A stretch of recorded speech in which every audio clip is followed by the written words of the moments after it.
ગુજરાતના 3 જિલ્લામાં પુરુષો કરતાં મહિલા મતદારોની સંખ્યા છે વધારે। 4.91 કરોડથી વધુ મતદારો કરશે 182 ઉમેદવારોનો ફેસલો। દેશમાં લોકસભા ચૂંટણીની જાહેરાત થઈ છે, જેમાં ગુજરાત રાજ્યમાં 7મી મેના રોજ ત્રીજા તબક્કામાં મતદાન થશે। નવસારી લોકસભાને લઈને જિલ્લા કલેક્ટર દ્વારા પત્રકાર પરિષદ યોજીને મતદારો તેમજ આયોજનને લઈ માહિતી આપવામાં આવી હતી। ગુજરાત વિધાનસભાની ચૂંટણી 2022ને લઈને રાજ્યના ચૂંટણી તંત્ર દ્વારા તૈયારીઓને આખરી ઓપ આપવામાં આવી રહી છે। રાજ્યમાં આગામી તારીખ 1 અને તારીખ 5 ડિસેમ્બરના રોજ યોજાનારા મતદાન અંગેની માહિતી આપતા ગુજરાતના મુખ્ય ચૂંટણી અધિકારી શ્રીમતી પી ભારતીએ જણાવ્યું કે રાજ્યની 182 બેઠકો પર યોજાનાર મતદાન માટે મતદાન મથકો, મતદાર યાદી, ઈવીએમ, વીવીપેટ સહિતની અન્ય આનુષંગિક સુવિધાઓને નિશ્ચિત કરવામાં આવી છે। મતદાર યાદી સુધારણા અભિયાન બાદ રાજ્યમાં બંને તબક્કામાં કુલ 4,91,35,400 મતદારો પોતાના મતાધિકારનો ઉપયોગ કરશે, જેમાં 18 થી 29 વર્ષની વય જૂથના 1,15,10,015 યુવા મતદારોનો સમાવેશ થાય છે। બંને તબક્કામાં મતદારો ઘરથી નજીકના સ્થળે સરળતાથી મતદાન કરી શકે તે માટે રાજ્યમાં 29,357 પોલિંગ સ્ટેશન લોકેશન પર 51,839 પોલિંગ સ્ટેશન ઊભા કરવામાં આવ્યા છે, જેમાં ગુજરાતમાં સૌથી વધુ પોલિંગ સ્ટેશન ધરાવતા 5 જિલ્લાઓમાં અમદાવાદમાં 5,610, સુરતમાં 4,637, બનાસકાંઠામાં 2,613, વડોદરામાં 2,590 અને રાજકોટમાં 2,264 પોલિંગ સ્ટેશન આવેલા છે। સૌથી ઓછા પોલિંગ સ્ટેશન ધરાવતા 5 જિલ્લાઓમાં ડાંગમાં 335, પોરબંદરમાં 494, તાપીમાં 605, બોટાદમાં 614 અને નર્મદામાં 624નો સમાવેશ થાય છે।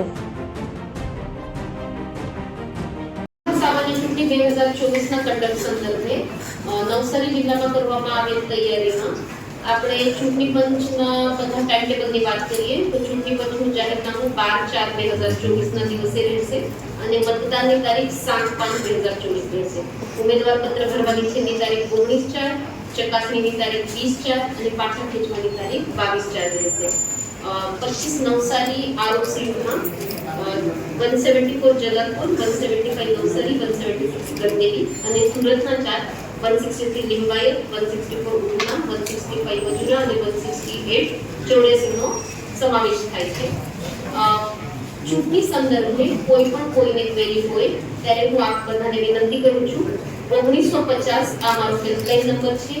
સી વિજિલ એપ છે, જેમાં આચારસંહિતા ભંગથી માંડીને બધી જ આપ લોકોની ક્વેરી અમે લોકોને ટાઈમ બાઉન્ડ મેનરમાં સોલ્વ કરવાની હોય છે। મતદાનના ઉમેદવાર તથા પક્ષોને સગવડ કરવા માટે દરેક જગ્યા રેલીની હોય કે બીજા કોઈની પરમિશનમાં લાઉડ સ્પીકર, રેલી વગેરેની પરમિશન માટે સિંગલ વિન્ડો સિસ્ટમ કાર્યરત કરવામાં આવેલી છે। એના સાથે ચૂંટણી પંચના સુવિધા એપ પરથી પણ લોકો એમાં રજીસ્ટર કરાવી શકે છે। 25 નવસારીના મતદાનની મદદનીશ ચૂંટણી અધિકારીઓના બધાને સંપર્ક આપવામાં આવેલા છે। નવસારી જિલ્લામાં 1116 જેટલા મતદાન મથક આવે છે, એમાંથી શહેરી વિસ્તારમાં 212 અને ગ્રામ્ય વિસ્તારમાં 904 મતદાન મથકો છે। નવસારી જિલ્લામાં 4 વિધાનસભા મતદાન મથક મળીને 10,82,865 જેટલા મતદારો મત કરશે। એના સાથે જ 25 નવસારી સંસદીય ક્ષેત્રમાં કુલ 21,98,019 જેટલા મતદારો આજે રેડી કરેલા છે। મતદારોને આપણા થકી હું ઇન્ફોર્મેશન આપવા માંગુ છું કે આપ લોકો 9/4 સુધી પણ હજુ કોઈએ રજીસ્ટર કરવાનું બાકી હોય તો આપ લોકો રજીસ્ટર કરી શકો છો। એના સાથે જ જ્યારે ચૂંટણી કરવામાં આવો ત્યારે આપનું ફોટો આઈડી કાર્ડ લાવવું જરૂરી છે।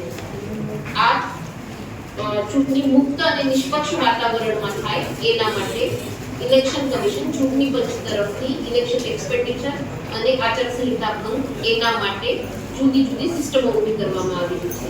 સી વિજિલની જે વાત કરી એના સાથે ચૂંટણી ખર્ચ દેખરેખમાં એફએસટી, એસએસટી, વીએસટી, વીવીટી આ દરેકમાં પોલીસ અધિકારી સાથે ક્લાસ 2 ઓફિસરના અમારા જે મેજિસ્ટ્રેરિયલ પાવર સાથે ટીમો કાર્યરત રહેશે અને આ ટીમો આ ચૂંટણી મુક્ત અને નિષ્પક્ષ વાતાવરણમાં થાય એના માટે પ્રયત્ન કરશે।